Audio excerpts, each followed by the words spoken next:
my god, this is like our hot seat, but like Wait, Everybody. I was literally gonna say so that. scary. I'm like, huh? Yeah. Healthy relationship is like that? Yeah. Damn. I'll just walk to him and be like, I hurt myself, it really hurts. Like, can you kiss my boo-boo? I had to really dig deep and ask, like, why did... Judgy. Is this a safe space or not? Yeah, I never say anything eh. The moment you said boo boo, right?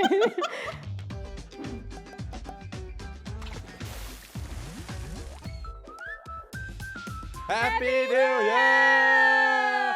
Happy 2026, everyone. Welcome back to the Hot Pot, where we hop into different transitions in life. I'm Nick. I'm Q. I'm Joey. Can you believe that it is year 4? Year 4, right? Year 4 of the Three. pod. Year 3. Guys, how have y'all been? Okay, Nick says this every year. How have you been? Okay. Okay. Someone stitch that, man. Can I just say that it's very hard for us now to be very enthusiastic about 2026 because at the time of filming, it's still 2025. It's November 2025. We are lying, okay? We're Wait, lying. no.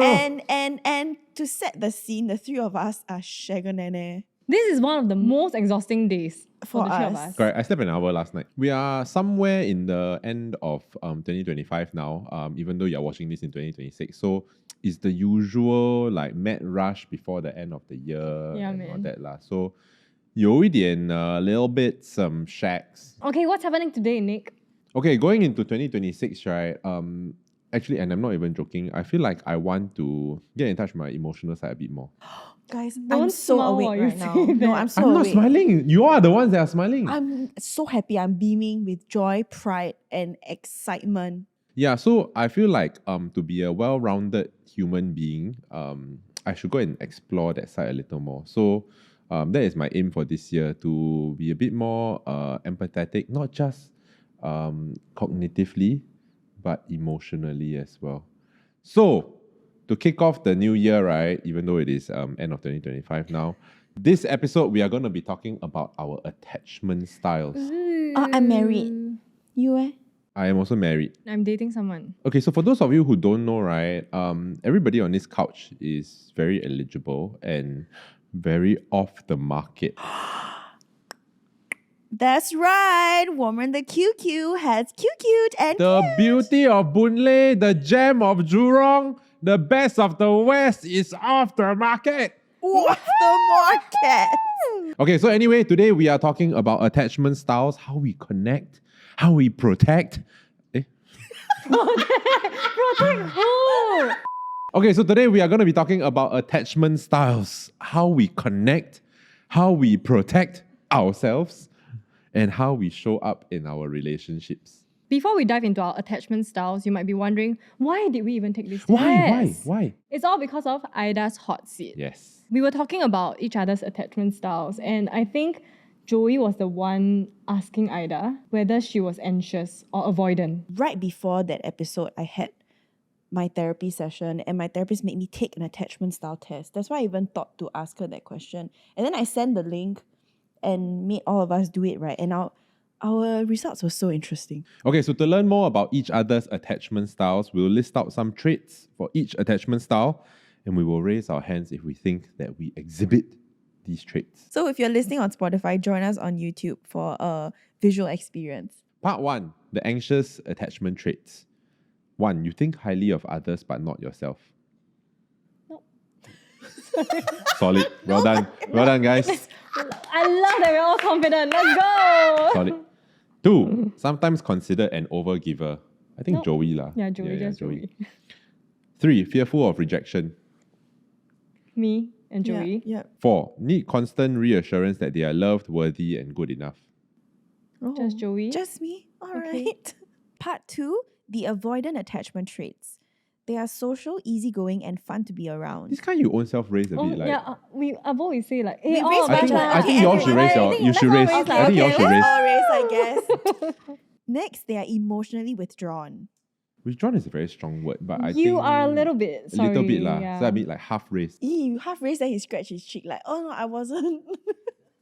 Just kind of yeah. Yee. Next, hyper independent. I think I'm quite independent. Hyper independent versus independent. What's the difference? I think it's the friction of like Asking for help. asking for I don't like to help ask for help. or if you depend on someone, it means that you are inept. Oh, okay, I don't relate to Yeah. that. So it's just Joey and Nick. Next, likes to be in control. Wow, this is me like 1 All of million us. percent. Everybody All of on this us. couch. Okay, Yeah. damn, we're control freaks. Damn, fracks. We're just fracks. Try and stop us. Okay. The next one, part 3, the secure attachment traits. Number 1, resilient to rejection. I think I'm quite resilient. Absolutely not. I'm just No. a baby. I will be hurt. Yeah. Number 2, able to look after others without neglecting your own needs. Yeah. I think I am. Sometimes, like drawing boundaries. Half because it's something I'm learning to do. Okay, all 3 of us. Number 3, able to handle conflict calmly and confidently. That's me. I also think I am. All 3 of us. Mm-hmm. Number 4, comfortable being alone. I don't know. I feel like a bit presumptuous to say. I feel like I've not been alone for very long. Yeah, you've been attached. But comfortable being alone could also be like you traveling alone, spending time alone. Right? Oh. Like you don't need someone to. Okay lah, then I'm okay Yeah, lor. all 3 of us. Part 4, the fearful avoidant, bracket, disorganized traits. 1, constantly switch between wanting to be close and wanting distance. In general, with connections, I like being close. Then I start stressing that I'm being dependent. Okay. Then I'm like, no, I need distance because I don't need you. Then I'm like, but I want to need you. And then 2, afraid of trusting people close to you. I Can quite trustworthy. relate, yeah. Actually, half.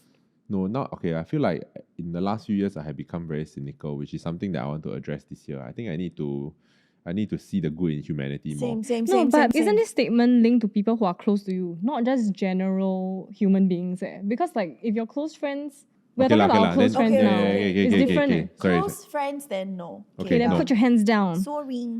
3, tends to withdraw from safe relationships. No. No? Okay, we're good. 4, gets whiplash after being vulnerable and wants to take it all back. Sometimes. Sometimes. I say things right.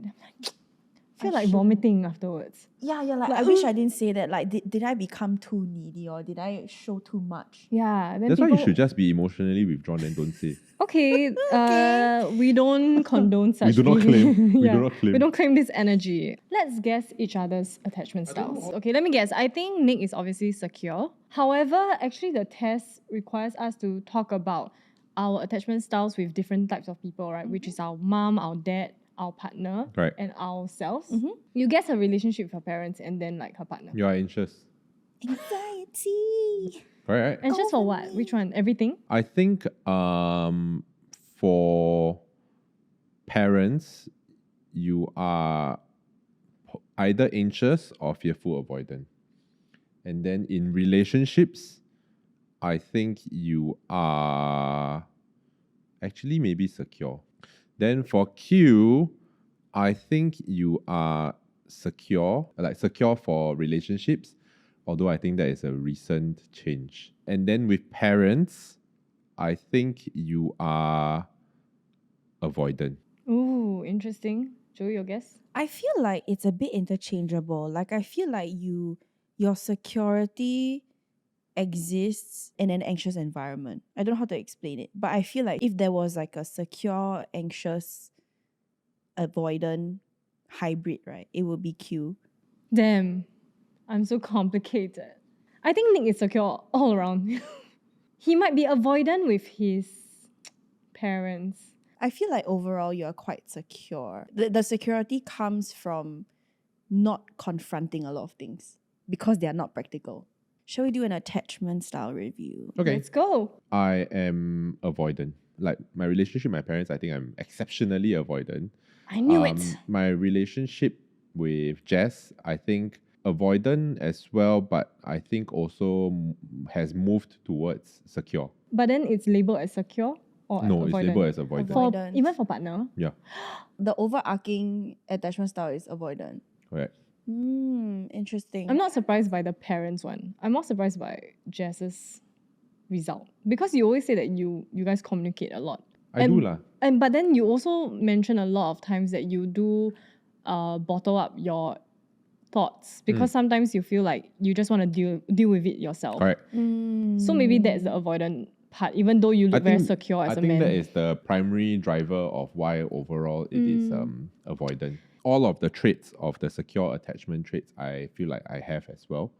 But I think it's just the being able to communicate your emotions. I struggle to balance doing that while like dealing with problems efficiently. I feel that like you cannot have both. You must pick one or the other. And more often than not, I will pick dealing with the problem Yeah. efficiently and independently. So my attachment style is secure. Oh. I was shocked there. I thought I was anxious. With my mom and my partner, I am secure. But with my dad, I have a dismissing attachment. Oh. So the beauty of this test, which we will link also that you can try, is that they give you a number of how anxious you are and how avoidant you are with this specific group of people in your life. And so, yeah, so for my parents, my anxiety, with one parent in particular, it's a bit higher. And then with my partner, so okay, at its peak, right, with one parent, the anxious avoidance is like 5 and 6. But then with my partner, with Charlie, right, it's at 1. And then as a result, right, that has affected the bell curve in Yeah. general. Yeah. Your box is the most, your graph is the most interesting one actually. It's like all over the place. That's why I'm super excited for today's episode, right? Because there's so many layers to this. Like, you could be secure in your anxiety. You could be secure in your avoidant tendencies, and your avoidant tendencies become your neutral. And as such, it's not avoidant anymore because you are no longer avoiding something. It's just how you approach something. Then now you have more headspace for actually avoiding something. You know what I mean?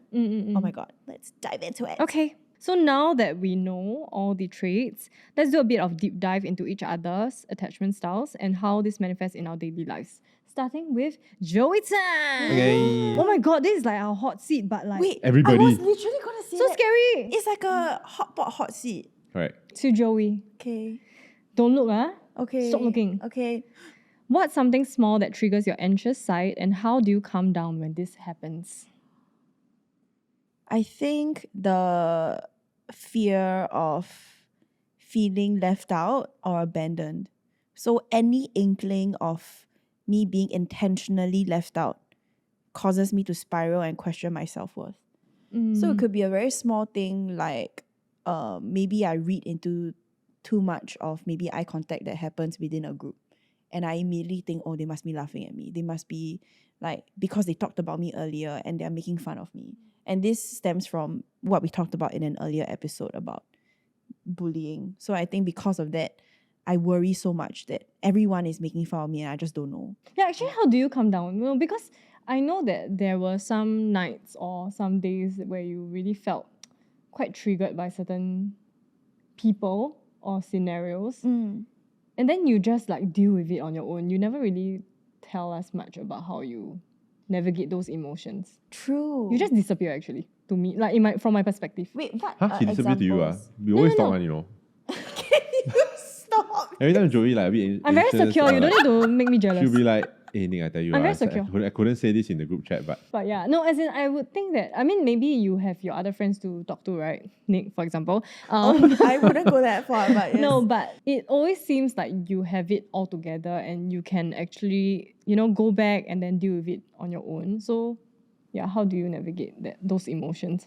I used to have to talk to someone about it just so that I can hear someone echo what I'm feeling back to me, just so that I don't feel as pathetic. It helps me not need to dig deeper. But then through therapy, I realized that discomfort is something that I'm really not used to because I'm not in control. And when I started therapy, that was the first lesson I really needed to learn, which is to sit with the discomfort. Don't do anything. Don't fix, don't problem solve.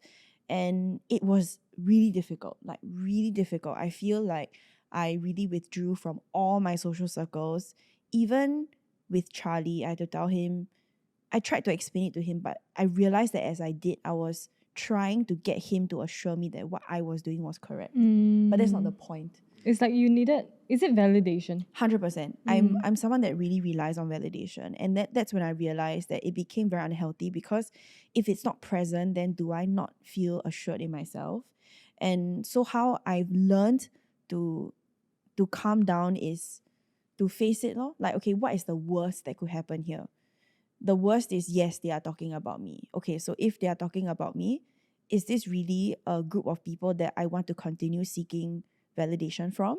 Are these people that I that I really want to have in my life? And when I arrive at my answer, which is no, because I wouldn't want to be around people that make me feel insecure, right? The first thing I usually ask is this insecurity because of something they've done, or is it a result of my own trauma? And if it's the latter, then I'll be like, okay, then I need to stop projecting these things because I'm actually harming what's good in my life. And sometimes when you withdraw, right, and you tend to exude this very negative energy around you that causes people to want to avoid you anyway, because maybe they're giving you space, or you are not really looking like you are comfortable that day, right? And people just, okay, maybe just give her some space. That to you, right, you don't realize you're doing that. So they're like, they must be talking about me. It could make it worse. Right. Right. So sometimes you don't know you're self-sabotaging. So once I deduce that, okay, it's me, then I will try and step out of that and go out and talk to that person and realize, oh, it was all in my head. But if it truly is intentional on their part, then I will be like, okay, then you know what? I don't need these people in my life. But I think needing to answer these questions really helped me, because in the past, I would have just talked to someone and the problem will just be avoided. So actually, how does your anxious attachment style, right, affect the way that you show affection or ask for reassurance from your partner? You got baby talk to Of course. Charlie. Of course. Example? Married people can baby talk. Hey, you got baby talk already? Are you at the baby talk stage already? Can you calm down? I realize I show Charlie affection in the way I want to receive affection, almost as like an indicator, like, hey, I'm doing this for you, and it is so simple and it feels good for you, right? So maybe you can do it for me. It took me a while to realize that, why am I assuming it will feel good for him? If he doesn't appreciate it or see it that way, it doesn't make him ungrateful. But some people just receive love very differently. Love languages, right? Yeah, yeah. love languages. So I used to resort to my older tendencies, which is, like for example, small thing. If let's say I hurt myself, instead of waiting for him to ask me if I'm okay and constantly making like, noises like that I'm in pain. And Like what? I'm like, oh my god, like, yeah, correct.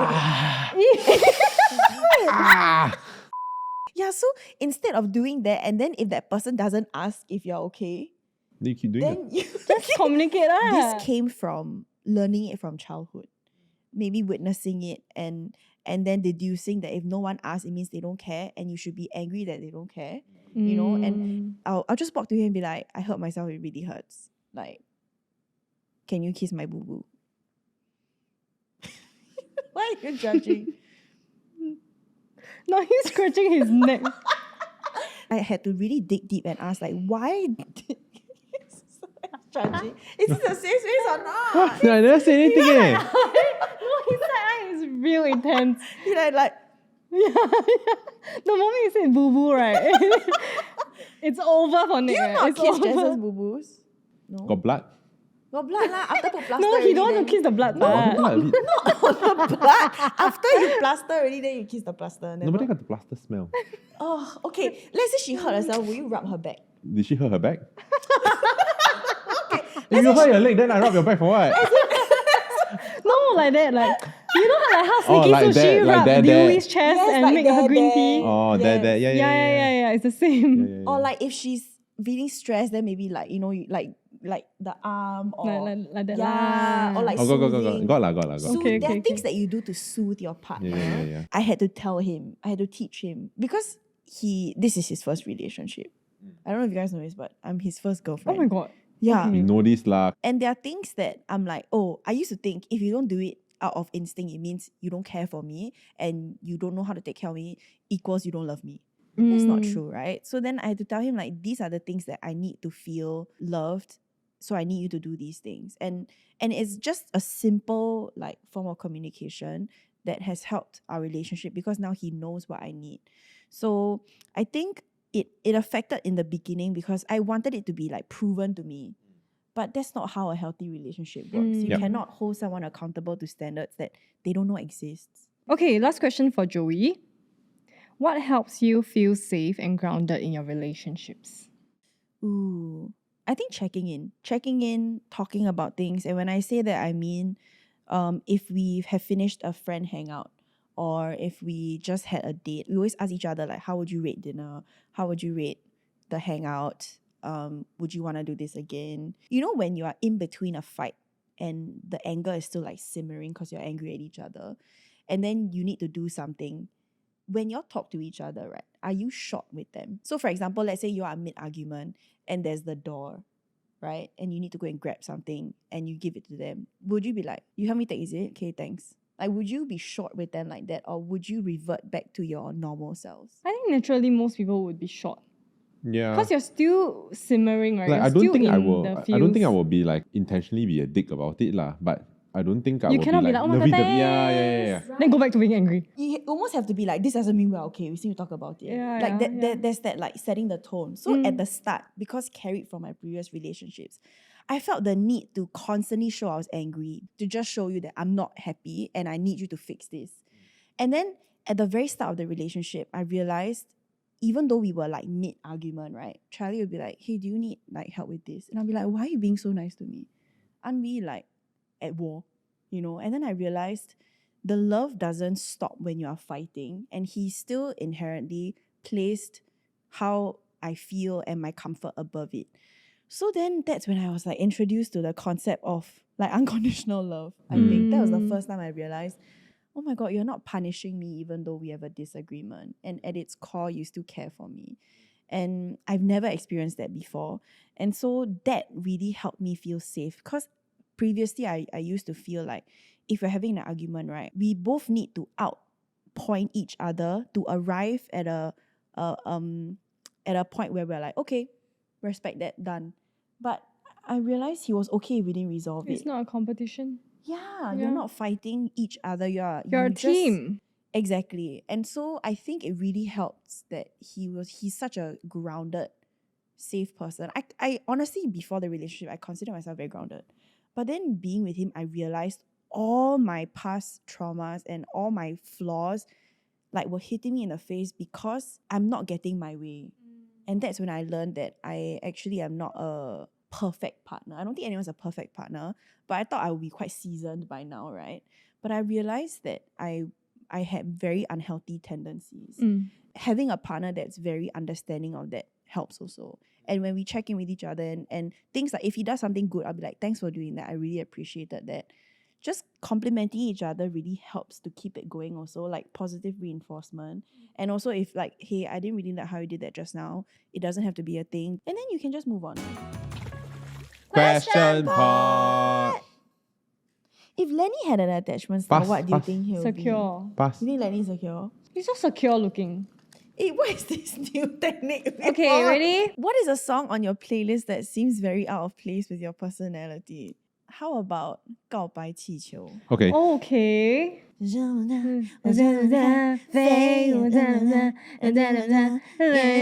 I do like that. Right. Yeah. Okay. It's my Shi Li Fang Comfort Delgro song. What's your worst texting nightmare? Being left on red, long paragraphs, or constant check-ins? Constant check-ins as in every single... Like, hey babe, just want to check how you're doing. No. Hey babe, I saw you were a bit down the street just now. Like, you want to talk about it? Actually, when I first start dating someone, right, I love long paragraphs. Like, I prefer opening my Telegram, right, and seeing a bunch of messages that I can reply to. Long paragraphs, like one message, long. Okay, that one would be scary.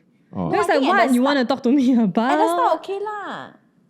But when you're getting to know each other. Maybe. When I text, right, I've been told before that like the way I text is very chaotic. Cause it's like You always send. yeah, I send. a little bit. 2-3 words send. 2-3 words send. I love it. What is the smallest mistake you've made that you still think about? Come on, something funny. Say something funny, okay? Now he's stressed. Mine is when I buy something there, I never on the shop back. Oh my god, Nick! That I will buy a new order and refund that one just to get. So I used to do that. Then now I think I don't. You do that for every single order. On shop back? Yes. Got the browser extension. Yeah, It will just remind you. must. Okay, now let's move on to our one and only secure attachment style. Q. Yeah. Hey. Okay, first question. Knowing you have the most balanced of all the attachment styles, how does that make you feel? Do you think this accurately reflects who you are? Honestly, when it came out secure, I was pretty shocked. but only because of my past experiences with people who are avoidant. So I've dated people who are pretty avoidant and they would run away during conflicts or arguments or disagreements, and then I'll be left alone waiting for a response, which then triggers the anxiousness in me. So I think bad luck of dating different people with a bit of a disorganized or avoidant attachment style made me think that I was anxious all along. With my relationships, with my mom, with my friends, with myself, I think I'm generally secure, but I think seeing secure now actually makes me feel really good. Like, I mean, it makes me feel like I've grown and I've learned a lot about myself. I think the secure attachment style came out because of who I'm seeing. He so weird to talk about. Wow. Keep very 奇怪. Okay, but Very big deal, man.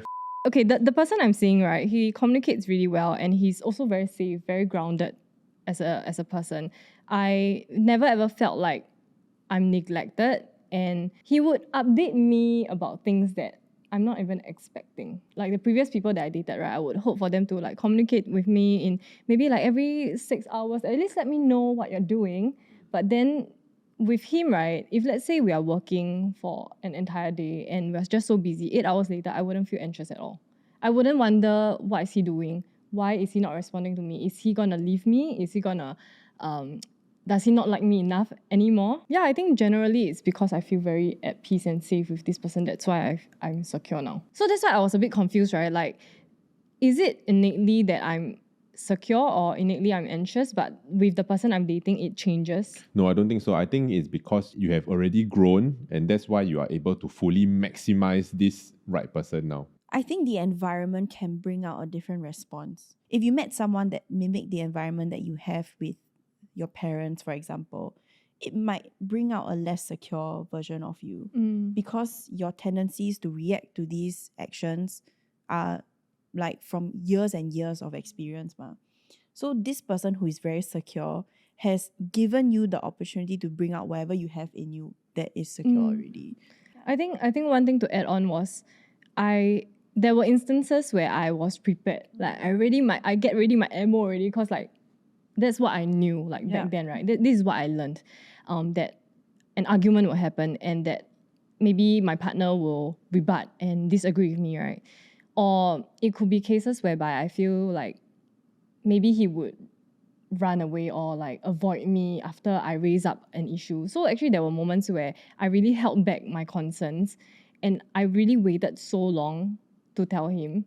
And then he's like, oh, why didn't you mention this earlier? Because to me, if I mention it any earlier, you think that like maybe I'm a crazy bitch. In this case, I never really felt that way. Like he has made me feel like it's okay to voice these things out. And when I was ready to use my ammo, he was like, okay, thank you for telling me this. I'm like, huh? Yeah. Healthy relationship is like that? Yeah. Damn. It's like I was expecting a fight. But the fight didn't happen. Do you ever feel like you become the emotional anchor by default in friendships or in relationships? What's an emotional anchor? Like maybe you make the not so emotional people understand the emotional people's point of view. Yeah lah. I think in the podcast, sometimes I am like that middle person where you guys are the two extremes. I mean, I have other friends also who are very different, right? Or like have very different opinions. But I can empathize with both sides. And it's not me being like, oh, I'm neutral, I just don't have an opinion. But I truly can empathize with both sides. Like whether it's in workplaces also, like if my colleagues or maybe let's just say my producers, there are misunderstandings, right? I will try to explain from their point of view, like they are also struggling, this is what they are doing, and get people to see the bigger picture. But I don't know how y'all feel, like as, you know, a friend of mine. Yeah, not bad. Yeah, I do feel that you are a very stable person. Just cause you don't feel the need to be heard. Like the way you approach situations don't come from a fight or flight angle. And now for our Mr. Dismissive / Avoidant, Nicholas Yim Chun Seong. Oh, Look Yeah. at Smile. that stellar smile to our Nick. What does quote unquote space look like for you on a day-to-day basis? My mind is constantly racing. Like round the clock. Every waking moment, right? I will ruminate. And nowadays, I feel like I am in a bit of a loop where passing thoughts, right, they are not passing thoughts. So I will grasp onto passing thoughts, right, and then I will expand on those passing thoughts. So then my process for thinking, right, is I am an information seeker. So I like to read like news, general knowledge, random facts and things like that. I think by virtue of that, like that is my like a comfortable default. That has become like a comfortable default state. But then I do find nowadays like that process is a little bit tiring. So then sometimes I wonder, is it I don't have a space? A space to just turn off your brain, right? And Correct. to just really Yeah, exist. correct. Then sometimes at night when I'm sleeping, I get woken up by these thoughts. So I was reading about it, like how do I frame like what is happening, right? I feel like I have a lot of open loops in my day and in my life. And then sometimes because there's so much going on, right, I don't close those loops. So for example, if Dawn messaged me about something and then I never reply properly, I'll be like, I'll reply later. Then Joie messaged me about something else, then I never reply properly. Then there's this work thing. So I find like a lot of times, if there's something that comes in, just make sure it's sorted, then that typically helps. But the mind racing thing, I think that is something that I'm still working through. I've read up on those loops also because I experienced them, right? They're like open tabs in your head. Yeah. When you are faced with the myriad of loops, do you freeze and do you try to ignore and open new loops that you can now close? Or do you start to sort the loops and close them one by one? I will sort and close, but it's just a lot lah. I But I can find see you that- sorting things out. Sometimes like you come online, I mean you disappear for a while, right? And then you won't reply everyone.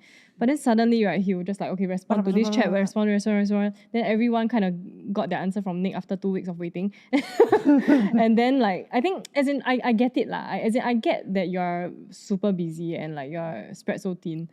Which I mean we also talked about it outside of the podcast that maybe it's time for you to like Yeah. cut things. Like going in 2025, end of 2024, I was like, let's stress test this. Yeah, you really Like did. how far can I push this? Full send, right? And then I think like work-wise, there were some payoffs. Like there Yeah. were new opportunities Hell that yeah. opened up and all that.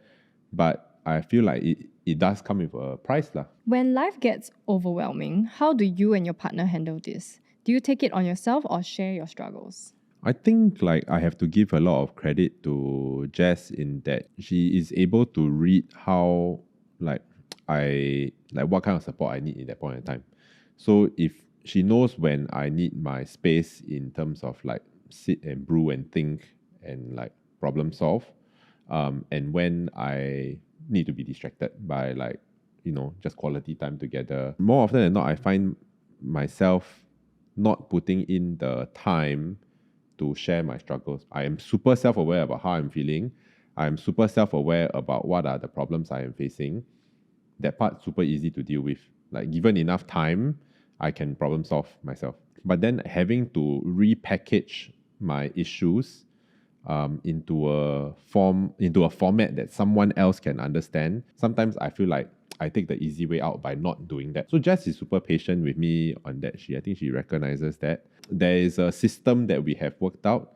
But I think moving forward, what I would want to do is to be able to meet in the middle a bit more lah. Is there a reason why you feel the need to repackage your thoughts for comprehension? Is it because someone has told you before they don't understand? Or is it your fear of being misunderstood? Or is it that you're trying to maximize on the conversation so that it is done most efficiently? I think it's a bit of the last one. Some people have said that they don't understand like where I'm coming from. So then a lot of times I feel like I put in the effort to how do I like in layman terms it. So I don't know, maybe I'm just on a very different wavelength when it comes to sharing my thoughts. And I think that's fine, honestly. Yeah. Like if it works for you, it works for you lah. But I mean, as long as it doesn't hurt other people. Yeah. But no, I have no fear about being misunderstood. You don't understand.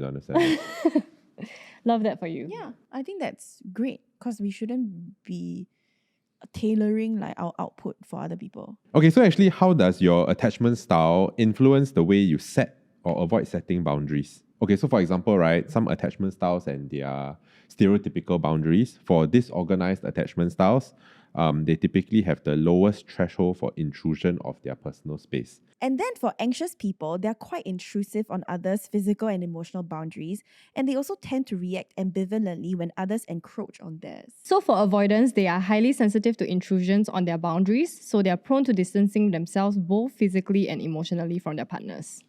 Like, can you give me an example of a boundary that you For set with your partner? example, I think maybe for me, right, if I'm not ready to speak about something or discuss something, then I'll set my boundary that today's not the day, give me some time. I need 30 minutes. That's my boundary. Instead of allowing someone to force me to sit down and have a conversation right now. So that's one way to set a boundary. Oh, I think that some topics are heavy, or sometimes you feel like you're ready to discuss a disagreement, but the person might not be. And it's not that they are inept of having that conversation. It's also not that they don't care about your feelings enough to ready up for the conversation now. And we also process conflict very differently. Yeah. For problem solvers like us, it's very easy for us to see the pointers and be like, okay, this is what's important. This is not so important because it's not very efficient. But then sometimes that can cause us to be a bit less empathetic to the situation. Back then when I was more anxious, right? When I was dating the wrong type of people. For example, when I'm having a bad day and I want to talk about it and they are too busy or like they are just not present. But then right now I feel like I am more respectful of boundaries. For example, if let's say we are both having a bad day and then he tells me that he doesn't have the headspace or the emotional capacity to listen to me because he's already having a rough day. I cannot like dump my emotions on him, right? I will really respect that and I will just be like, okay, like let's take time apart and then like I can speak to my other friends if today's not the day for you. I feel very guilty if I do that. My biggest fear is that because I say that, then you feel like you cannot open up to me anymore. So I generally am very tolerant of that. If you call that a boundary, I'm very tolerant of that boundary being breached. I think there's a difference if it's like, if let's say your partner wants to talk to you about their bad day versus they want to talk to you about an argument or a disagreement that you have together. I think if it's like something that concerns the both of you, then I think it's fair to say like, hey, I don't think I have the headspace for this right now because I want to make sure that I reply you intentionally and not just, you know what I mean? Like I'm really very short with energy now. But if it's like them trying to tell you about a bad day, I think that's very different. To me, I feel like if let's just say I really had the worst day and y'all have seen it. For example, I'm about to cry. Yeah. And it's to the point where I feel like I'm gonna have a mental breakdown, right? Then I go back home. He calls me, for example, like telling me that he needs to complain about his day, to complain about his boss or whatever, right? I wouldn't be able to. Oh. You know what I mean? Like because I mean, I'm so close to breaking already. I think because I don't reach that point. Right. And then to me is, as in not saying that it's right or wrong, but to me then it's a case of if you cannot come to me, then who can you go to? So then I always put the onus on myself Right. that like I must be ready to receive. It's like anytime. Right. As in, I would say that this incident or like this kind of situation is very rare. It's super rare. If I were to predict that day coming, I can really imagine that I cannot sit down to comfort you because I'm not the right person to comfort you at this point. I'm not gonna say the right things. Then I really cannot sit there to listen. Right. to you. You know what I mean? Okay. Understand. So this might be a stereotype, but do you think that gender roles play a part in a scenario like this, where what you are describing and the boundaries that you set are typically set by women more because maybe men don't allow themselves to feel so much or, to the extent where they are close to a mental breakdown? I think that it could be valid in this situation if we assume that all women vent emotionally with someone else and all men vent by doing something else like sports or gaming. Yeah, because I can imagine like if Jess said that to me when she's having a bad day, I will be quite okay with it. But then on the flip side, if I imagine myself saying it, I feel very bad and guilty for saying it. I think for me, since Q is sharing from like the secure relationship, I do have a secure relationship with my partner, but as we looked in the graph, I have quite an anxious one with my family. And as I dissected this in therapy, I realized it's because I feel like they're not listening. I never noticed this before. I had an epiphany during the session where I realized I actually actively censor and simplify my life, my problems, my achievements to terms that I don't even really like. But it's because I know it's how they will perceive the information, just so that I can communicate with them and ultimately convey what I wanted to, which is just to share wins and assure them that I'm doing well. I started realizing that the boundaries I have with my family, with my friends, and my partner are very different. I talked to the CEO and we actually hit it off. To him, that means my granddaughter is doing well because she's talking to someone with status in a company. Whereas for us, right, I would never say that because I don't see that as a win. I have built walls around myself to be okay being misunderstood or to be understood on a more superficial level with my family because of maybe underlying trauma, for example. So even if I'm having a bad day, right, I won't go into it. In fact, I'd rather pretend like I'm okay because if I have to go into it, they're not going to understand and it will take a toll on me more if I'm having to try to explain it. Yeah, sometimes I think with generational differences, inadvertently they start to trivialize certain things. So that is what I was describing about how I feel like I need to reformat my thoughts and my feelings and all that to be in a Understood. way where to be understood. Oh. Correct. And I don't want for it to get to the point where I have to dismiss you. Like if I have to Correct. say like, if I tell you won't get it, like that is such a rude Yeah, and demeaning exactly. thing to say. So in fact, I will just put on and be like, oh, it's actually been great. It's great, yes, but I'm actually going through a tough time. Because if So let's then say is that avoidant? I think that's avoidant. Correct. But So I that is think me lah. that is avoidant for sure. But I think that old me would have felt like I'm being untruthful because I'm not even able to open up to my family. But understanding the situation, I realized that if I were to have it my way, right, it will cause friction and discomfort for everybody involved, and it will take so much time to relearn how I'm saying it. And then by then, right, I might as well just give you a very short version. So then I've just learned a more efficient way of communicating it that doesn't discount how I feel, but it is a version that I won't tell my like closest friends lah.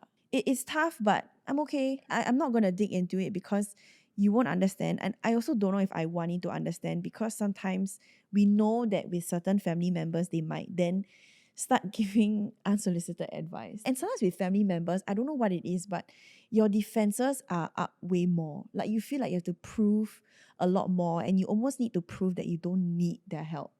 Maybe because it comes from a point of like, I don't want you to demean what I'm doing. I don't want you to think that like I'm not doing good enough that I need your help.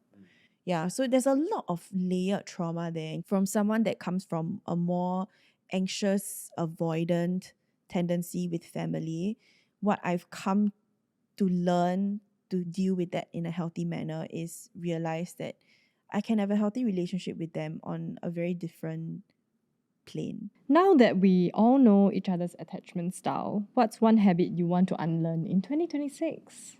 I think I mentioned already. So one thing is I think being able to find what is my restful space internally so that my mind stops racing. Hopefully you reach that point soon. And then the other one is I think to be taking more time and putting in more effort to communicate my thoughts and even like the good things also lah. With Jess and like the people close to me.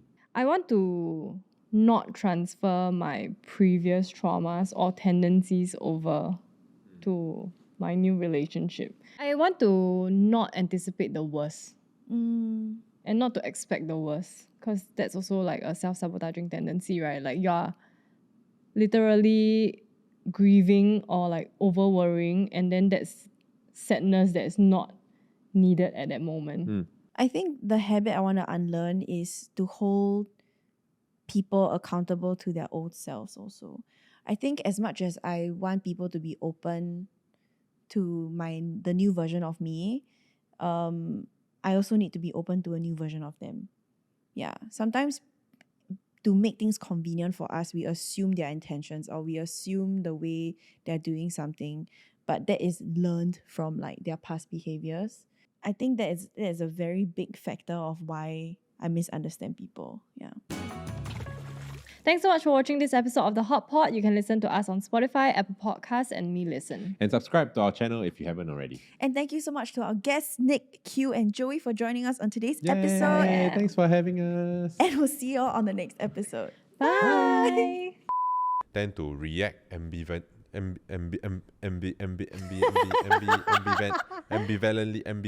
This is almost like I You heard try, you you try. start. Ambivalently. Ambivalently.